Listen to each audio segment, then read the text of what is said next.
Hello lovely viewer. आज मैं के लिए लाई हूँ किस्सा। ये किस्सा मैंने अपने बचपन में सुना था, तो अब मैं आप सभी को सुनाती हूँ। तो पढ़ते हैं किस्से की ओर। हर रात सड़क पर कुछ आवाज़ें आती और वो आवाज़ हर दिन एक नए व्यक्ति को सुनाई देती थी। जिसको भी वो आवाज़ सुनाई दिया वो आज जिंदा नहीं रहा। पूरे गांव वालों को ये बात पता थी, पर कोई नहीं जानता था कि क्या चीज की आवाज होती है जो लोगों को अपनी तरफ खींचती लेती है। आज श्याम की आंखें नहीं लग रही थी।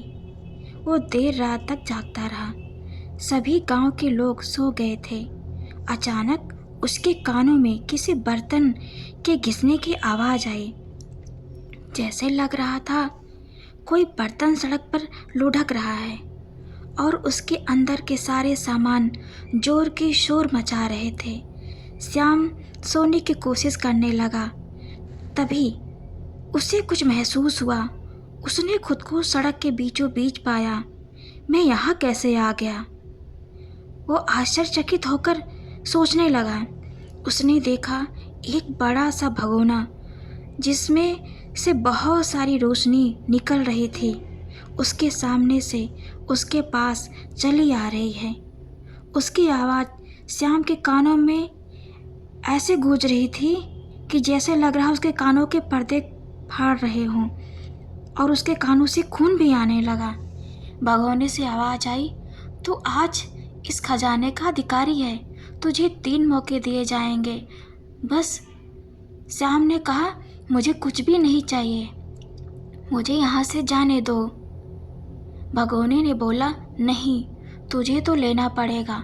अगर नहीं लिया तो तुझे अपनी जान से हाथ धोना भी पड़ेगा।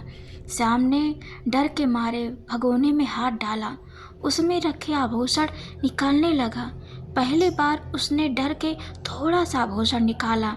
जब देखा कि आभूषण असली हैं तो उसने दोनों हाथ से दूसरी बार निकाला। वो जैसे पागल सा हो गया। तीसरी बार उसने ढेर सारा आभूषण निकाला।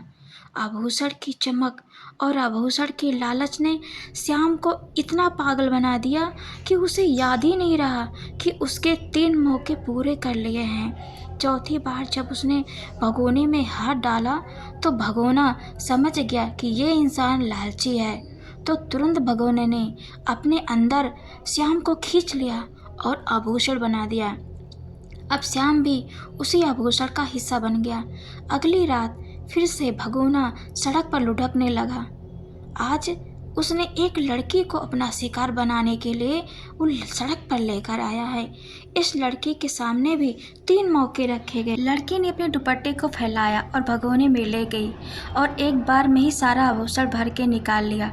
भगोने ने कहा, अभी भी तुम्हारे पास 2 मौके और हैं।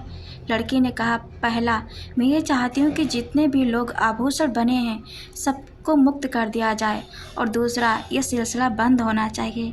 भगोने ने लड़की के बचे हुए दोनों मौके को माना और सभी लोग आभूषणों से इंसानी रूप में आ गए। सबने लड़की की सराहना की। अब उस गांव में रात को सड़क पर कोई भी आवाज़ नहीं आती सिवाय गाड़ियों के चलने की। अगर आपको मेरी स्टोरी अच्छी लगी हो तो सपोर्ट करें। Thank you so much for watching.